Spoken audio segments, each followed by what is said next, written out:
एक लड़का और एक मुर्गा थे जो अचानक बिजली गिरने से बेहोश हो गए। जब लड़के ने आंखें खोली तो उसने खुद को मुर्गा में बदलता हुआ पाया।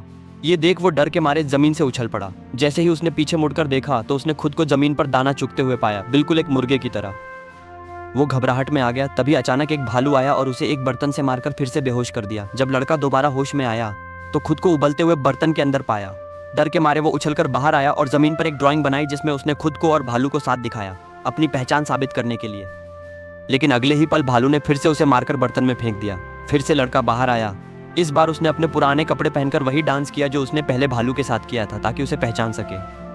उधर लड़का यानी अब मुर्गा कीड़े पकड़ रहा था। जैसे ही उसने एक कीड़ा पकड़ा और खाने ही वाला था, एक मुर्गी सामने आ गई।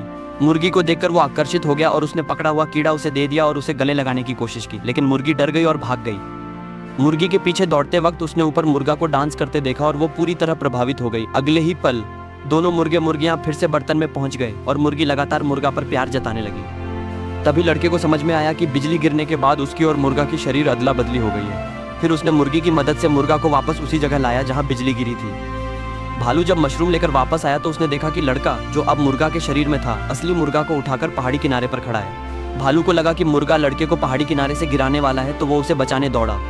उसी वक्त फिर से बिजली गिरी और जब सबने होश संभाला उनकी बॉडीज वापस सामान्य हो चुकी थी, लेकिन अंदर से उनके दिल में अब भी मुर्गा और मुर्गी का प्यार बसा हुआ था।